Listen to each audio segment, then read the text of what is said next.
Y lo prometido es deuda. Hablaba antes de ir a pausa que en esta oportunidad a medio metro, en el día de hoy tenemos un invitado especial, muy de la familia, muy de nosotros y que siempre dice presente a la hora de uno llamarle y extenderle una invitación para el programa. Con nosotros el doctor Yonderis García Faxas, otorrinolaringólogo. Lo dije bien, rápido pero lo dije. Como siempre está con nosotros para ofrecernos esas informaciones y esa respuesta que a veces tenemos ahí y esperamos que un profesional sea quien nos dé los detalles. Doctor, bienvenido a su casa. Gracias por la invitación nuevamente. Como siempre, esta es mi casa, ¿cierto? ¿Verdad? Es como estar en mi propia casa. Y esperando llevar a nuestros televidentes unas buenas orientaciones en cuanto a nuestras áreas de otorrinolaringología. No, eso sí, tenemos algunas preguntas que hacerle especialmente en estos cambios de clima. Pero antes, la semana pasada hablamos de algo que le pasó a usted muy bonito, porque siempre celebramos lo bueno. Tenemos imágenes por ahí, creo que sí, de un reconocimiento. Ahí está en pantalla. Qué bueno hacerlo ahora con el doctor presente. Un reconocimiento que usted sirvió del Servicio Nacional de Salud, sí, que reconoce el trabajo al buen desempeño. El doctor, como siempre, lo reconocieron por su labor, aporte y dedicación en los servicios hospitalarios. Doctor, que yo sé que usted tiene varios reconocimientos, que siempre viven llegando más, pero cuando lleguen así de sorpresa, ¿cómo usted se siente a reconocer el trabajo que realiza diario, sin ninguna recompensación, por así decirlo, porque sé que hace el trabajo de corazón?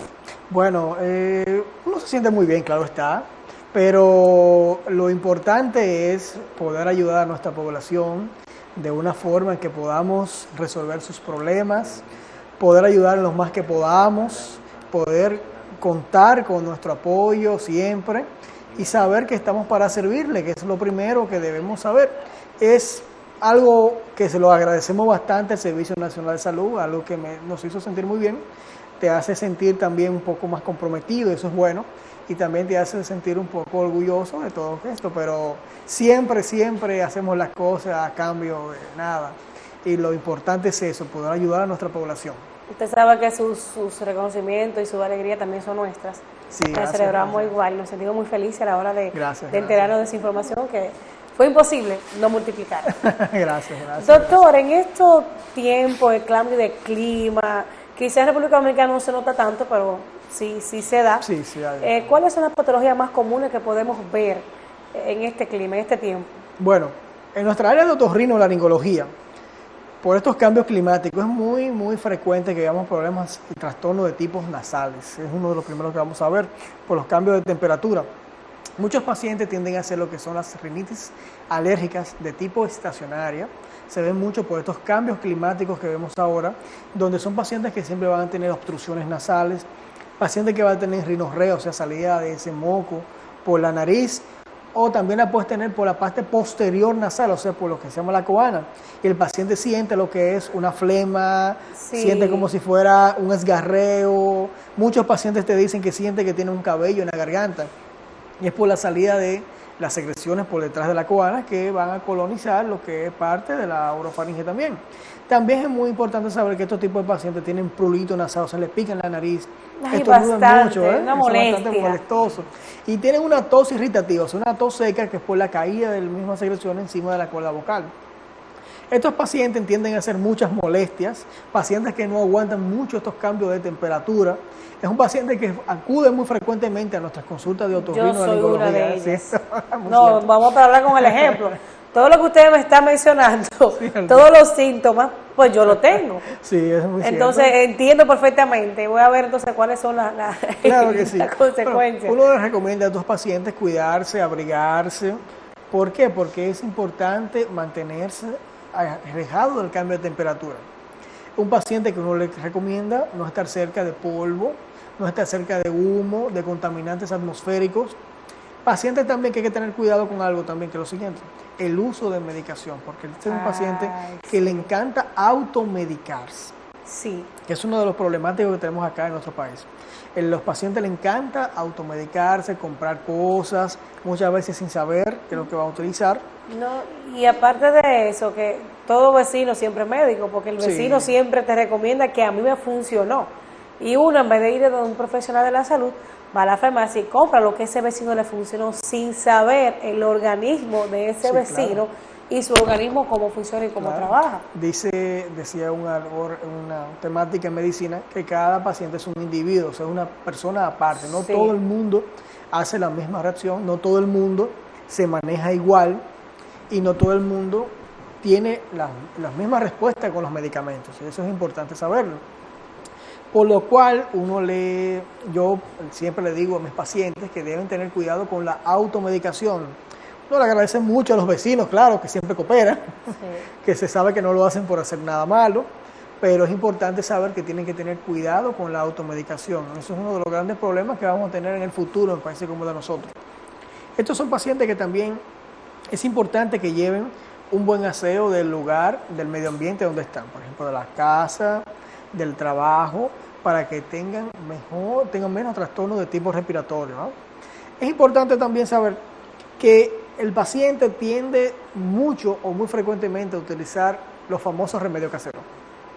También hay que tener cuidado con qué se utiliza, porque a veces hay algunos que en vez de ayudarnos, lo que nos hace es empeorar el problema. ¿Como cuáles? Por ejemplo, a muchas personas les encanta ponerse las semillitas de guereta en la nariz. Eso es muy frecuente. Y muchas veces el paciente cree que, te dice el paciente, mira, yo siento que estoy botando todas las secreciones. No, es que lo que usted se puso en la nariz se está infectando. ¿Le está infectando? Y eso es muy frecuente que pasen también, que las personas tienden a hacer esas cosas. Entonces hay que tener cuidado con algunas cositas que se utilizan, porque como dijo ahorita, no todo el mundo es igual, cada quien tiene un organismo diferente, ningún ser humano es igual, por lo cual mucho cuidado con las cosas como se utilizan. En estos tiempos también es muy frecuente que veamos afecciones de garganta. Ay, qué bueno que tocó ese tema. Por los cambios de temperatura puede haber faringoamigdalitis de tipos virales, por ejemplo, donde el hechovirus, adenovirus, el virus respiratorio, lo que son gripos de la gripe, para influenza, cualquier virus de eso nos puede utilizar nuestra garganta como medio reservorio. Es un paciente que va a tener dolor de garganta, irritación de su garganta, o sea, el paciente va a sentir que la garganta cuando se ve en el espejo se va a sentir roja, va a tener odinofacias, va a tener dolor al tragar los alimentos, puede ser febrícula, o sea, puede ser fiebre también. El paciente asiste muy frecuentemente a nuestra consulta por esa molestia, ese dolor de garganta que no lo deja tragar, hablándole así de una forma llana a nuestros televidentes. Es un paciente que también debe tener mucho cuidado con la automedicación. ¿Por qué? Porque una de las cosas que hacen estos pacientes que tienden a ir a cualquier farmacia, incluso hasta los colmados. Mira, ¿qué sirve para la garganta? Exacto. Y primero hay que ver qué tipo de faringoamigdalitis tiene, porque no es igual una faringoamigdalitis de tipo viral que de tipo bacteriana. ¿Cuál es la diferencia? Oh, caramba. Lo primero es que los virus, para tratar un virus no tiene que usar antibióticos obligatoriamente. Los trastornos de tipo viral no hay que usar antibióticos. Entonces, muchas veces los pacientes tienden a utilizar las famosas ampicilinas. ¿Usted no ha escuchado eso? Sí. La gente, hasta para el dolor, la ampicilina es un antibiótico, no es un analgésico, mucho cuidado con eso. Entonces, es un paciente que por usar malos medicamentos tiende a hacer resistencia. La faringoamigdalitis de tipo viral se trata sintomáticamente, se tratan los síntomas y poco a poco el virus va a mejorar. Cuando son ya de tipo bacteriana, ya sí debemos sumarle antibióticos. Este es un paciente que hace la famosa placa amigdalina cuando hablamos de la bacteriana. Sí. Es un paciente que en las amígdalas se encuentran unos orificios llamados criptas.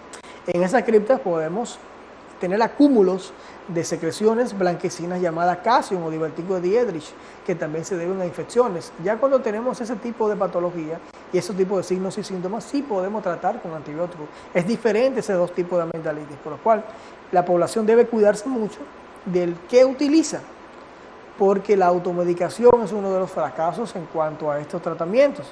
Muchas veces cuando el paciente ya llega a nuestras consultas, ha utilizado tanta medicación que ya ha hecho resistencia. Y son bien difíciles de tratar luego por la resistencia antibiótica que han hecho. Incluso muchos pacientes de estos pueden caer por las repeticiones de infecciones, pueden caer incluso hasta en cirugía. Y es muy frecuente que esto pase. Cosas que se pueden tratar de una forma simple y que pueden mejorarse siempre y cuando como usted lo tome con medidas. Claro. Bueno, y a mí me dio amigdalitis que yo tengo que usar una sola vez y no quiero ni recordarme de tan difícil que fue el proceso. Entonces me imagino con personas que sufren Sí, hay personas que hacen repeticiones de varias faringomictalitis, veces, entonces es mucho más difícil. sí. Ya se habla que cuando un paciente hace varias repeticiones de faringomictalitis, o sea, de infecciones de garganta, se les recomienda, por los criterios para el Blue Store, se recomienda cirugía. Pero todo eso va a depender de cuánto haga, cuántos tipos de faringomictalitis haga. También depende cómo esté el índice de lo que es el estreptococo en nuestra garganta, que se miden por unos cuantos análisis, entre ellos la antistreptolicina O, que es algo que tenemos nosotros muchas veces que mandar a hacer para ver cómo está. De ahí se toma decisiones si hay que luego en un futuro operar o no. Pero en caso que esto va pasando, hay que tratar las crisis. Por lo cual, a la población les recomendamos cuidado con lo que utilice y tener también un control de sus infecciones de garganta. Cuando usted tenga una molestia de su garganta, les recomendamos que asista a la consulta antes de pensar en automedicación y antes de usted llevarse de cualquier otra cosa por ahí que le pueda, en fin, hacer más daño. No, excelente recomendación, porque imagínense, yo creo que es lo primero que nosotros hacemos. Sí, pero, claro. ¿cuáles son las causas que pueden dar infección en la garganta? Bueno, hay muchísimas causas de infección, pero Por ejemplo, una pregunta sencillita. Yo tengo un niño de 9 meses y hace 3, 4 semanas pasó por un proceso porque está echando los dientecitos, entonces fiebre, diarrea, gripe. Óyeme, todo. Y lo último que tenía era amigdalitis. Yo me quedé... Sí, eso puede pasar muy frecuentemente en los niños. ¿Por qué? Porque son ya, en cuanto a lo que es las defensas, para que la gente me entienda, para hablarlo de una forma llana, para no explicarlo tan llana, tan fuerte, tienen las defensas un poco más bajas, para que me entiendan las personas. Entonces los gérmenes se aprovechan, en este caso los streptococcus beta-hemolíticos de grupo A, anteriormente llamados y ahora llamados streptococcus solamente de grupo A, tienden a colonizar las amígdalas, a hacer infecciones de garganta, que es la famosa faringoamigdalitis, que es como se dice en realidad. Entonces, ¿qué pasa? Estos niños tienden a ser muy frecuentemente, como son por origen bacteriano, son los famosos niños que usted le va a ver la amígdala blanquita, porque hacen placas amigdalinas, o van a ver unas bolitas amarillas dentro de las amígdalas, dentro de esa cripta, o sea, dentro de esos hoyitos que todos tenemos en las amígdalas, que tienden a ser por colonización de estos gérmenes. Estos pacientes hay que tratarlos desde el punto de vista médico, tratarlo con antibióticos, claro está, pero hay que usar los antibióticos correctos, los ideales, para cortar la crisis rápido. Si eso lo podemos lograr, es un paciente que va a tener muy buen pronóstico. ¿Por qué? Porque se manejó a tiempo y con lo que sí se debía hacer, no con las cosas a veces que la gente utiliza, porque muchas veces antes de llevarlo a las consultas ya han utilizado muchísimos medicamentos. Entonces, eso es parte de los problemas en muchos casos. No, y qué bueno que tenemos un experto que sacó ese tiempo para hablar con nosotros acerca del tema, porque aparte de actuar de manera indebida cuando tenemos alguna infección en la garganta o, por ejemplo, alguna infección nasal, pues entonces ya sabemos que no debemos llevarnos de vecinos, mucho menos automedicarnos, que es lo más difícil. Es muy importante. A veces hay personas que tenemos gripe y uno dice, cónchole, tengo 2 meses con gripe y no me sana. Sí, eso es muy frecuente que pase y es el paciente que se automedica. Y más con esta temporada. Sí. Y muchas veces eso pasa por varias cosas, porque el paciente, antes de asistir a la consulta, ha utilizado muchísimas cosas. Y el paciente a veces no ve que lo que utilizó no es lo correcto. Entonces, ahí es que viene a asistir. Entonces, cuando asiste muchas veces ya el problema está un poquito más avanzado y un poco más complicado. Te toma más tiempo. Sí, exactamente. Entonces, por eso es importante. En la prevención es que se encuentra la verdadera medicina. Muchas cosas, muchas patologías que tenemos actualmente las podemos mejorar solamente con prevención. El problema es eso, que vivimos en un país donde lamentablemente la idiosincrasia dominicana es tratarse primero y si no me sano voy al médico. Sí. Y a veces hay que pasa el problema y llevarse lo que dice fulano o fulana. Y ahí las cosas se van complicando, lamentablemente. Saber también que entre las cosas que podemos ver en estos tiempos son las famosas rinosinusitis. Las rinosinusitis son infecciones de los senos paranasales que combinan la nariz y combinan lo que son los senos paranasales, que son cavidades neumáticas que encontramos en lo que es la parte hueca de la cabeza.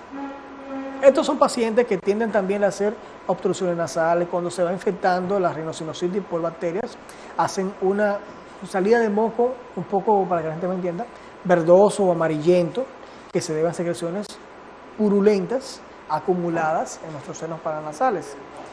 También son personas que tienden a perder un poco la olfacción, o sea, el olor se distorsiona. Ok. Siente que huelen menos o que se desaparece parte de lo que es el olfato. Son pacientes que tienden a hacer también tos, en muchas ocasiones pueden ser productivos, o sea, pueden ser con catarros. Son pacientes también que van a tener siempre su nariz obstruida, se van a quejar de que no pueden respirar bien por uno o dos al lado de la nariz. Entonces, estos son pacientes que también hay que tratarlo desde el punto de vista médico. En muchas ocasiones son pacientes que, dependiendo de la causa, hay que usar antibióticos de amplios espectros. El gran problema aquí también es que la gente inventa muchas cosas. Y entonces ahí empiezan los problemas en ocasiones, por lo cual es bueno acudir a tiempo para poder resolver y poder utilizar lo debido, la medicación debida para evitar complicaciones futuras. No, y a veces no le damos tanta importancia a una gripe que uno sienta, los mismos síntomas que usted acaba de mencionar. Eso no le damos importancia, no, una semana se me quita, pero entonces peor, porque la situación se va agravando.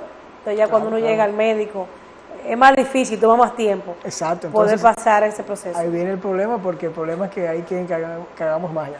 Sí. Y a veces lo que nos llegan son más las complicaciones que la verdadera patología. Muchas veces cuando tratamos la cosa del inicio es mucho más fácil que ya después que está complicada, ya que después ha pasado el tiempo y que se ha usado varios medicamentos indebidos en muchas ocasiones. Bueno, yo creo que sí, que República Dominicana debe educarse un poquito más y lo podemos lograr. Sí, porque ya que tenemos un experto, en este caso como usted y otros médicos también de su área, que tratan de educar a la población, de no automedicarse, de ir a tiempo al médico correspondiente, el experto en esa área o en ese caso. Pues creo que sí, que podemos mejorar. Sí. Yo sé que hemos estado un poquito perdidos durante muchos años, pero se puede también hacer las cosas de manera correcta. Ahora las cosas también han cambiado, estamos más modernizados. Hay que buscar el lado positivo a todo. Sí, claro. Entonces creo que sí, cuando usted ve algún síntoma que tiene sus hijos, especialmente ahora que uno es madre, pues busca en internet, vamos a llevarlo al médico. Los niños son sumamente delicados. Eso es cierto. Y eso es importante ahora que tú mencionas del internet, porque es importante saber dónde usted busca las cosas en el internet, porque muchas veces hay muchas confusiones. Porque si recordamos, en internet cualquier persona puede publicar lo que sea. Sí. Y a veces hay muchas informaciones erradas y confunden a la población. Yo siempre le digo o recomiendo algunas páginas a mis pacientes. También muchas veces les recomiendo a mis pacientes que primero, antes de usted leer esas cosas, se informe bien quién publicó eso y en qué se basa lo que publicaron, porque he visto muchas publicaciones erróneas, confusas, que pueden llamar y confundir a nuestros pacientes cuando asisten a esa dominación. Y qué bueno que toque el tema, porque a veces uno asume que porque está publicado en internet es cierto. Es cierto. Yo lo vi en internet. Pero vamos a cuidar un poquito más, que muchas personas tienen acceso a publicar sin saber si es cierto o no, si en realidad lo que usted está leyendo, las recomendaciones que dan, esos remedios naturales o caseros, como se le dice, de verdad den resultados. Sí, eso, o sea, cualquiera puede tener acceso a publicar, así que vamos a tener un poquito de ojo con eso. Buscarlo siempre en lugares que sean confiables, páginas que estén de verdad autorizadas por sociedad, por ejemplo en nuestro caso, páginas que sean autorizadas por las sociedades de otorrinolaringología. Tener mucho cuidado de dónde leen, porque a veces el problema es que esto nos confunde. Tal vez no sea algo malo de la persona que lo publican, pero muchas veces publican cosas sin documentarse. Así como publican cosas de X personas que al final no es mentira, así no publican muchas cosas de esas y tienden a confundir a las personas. Por eso yo recomiendo que busquen páginas que sean de verdad autorizadas por sociedades de especialistas, porque antes de publicar lo debe leer primero una mesa directiva de especialidades antes de ponerlo. Yo me imagino su Jeremy que yo diga, bueno, me resultó algo con mi niño que me dio resultado, según lo que yo entiendo, déjame publicarlo para que aquellas madres, señores, ya rápido, su Jeremy fuera que lo publicó, tiene que dar resultado, o es cierto. Yo de medicina no sé absolutamente nada, entonces eso hay que tener un poquito de cuenta con eso. Haga como yo hago. La mayoría de personas tienen un médico de cabecera, mayoría, una llamada, me está pasando tal cosa. Si no, tenemos un hospital cerca de aquí, que el doctor también trabaja ahí, otros especialistas preparados y esperándolo a ustedes para darle mejor servicio. Sí, así es. Siempre lo importante aquí es orientar a la población que cuidado con la automedicación y cuidado con no asistir. Siempre asistan a lo que son los profesionales de la salud, porque de ahí va a salir el mejor resultado. No, Cuidado con eso. excelente, doctor. Deme el número de teléfono, el número de su consultorio, porque la persona, yo sé que está viendo el programa, cualquier inquietud que tenga, cualquier situación que esté pasando, algún miembro de su familia, pues sabe dónde tiene que ir. Las manos expertas de San Francisco de Macorís. O sea, aquí estamos elaborando en el Centro Médico Doctor Ovalle. Los teléfonos son 809-588-6426, ahí junto con mi padre, el doctor Manuel García Vázquez. En INEMED, también en el Instituto de Especialidades Médicas del Nordeste, estamos ahí también, horario matutino. Los teléfonos son 809-588-5853. Y los sábados asistimos allá a Cotuí, a la clínica Núñez Hernández, con mucho gusto para la población cotizana. Bueno, doctor, muchísimas gracias por el tiempo. Yo sé que es un poquito difícil, usted que siempre está en operaciones, y para nosotros es más que valioso el tiempo que acaba de sacar para poder compartir con nosotros y con el público de Viva San Francisco. Muchas gracias como siempre, y siempre que me necesiten aquí estaré. Bueno, gracias a usted. Pausamos, regresamos con más porque queda un contenido que usted no se puede perder en este martes. Quédese con nosotros.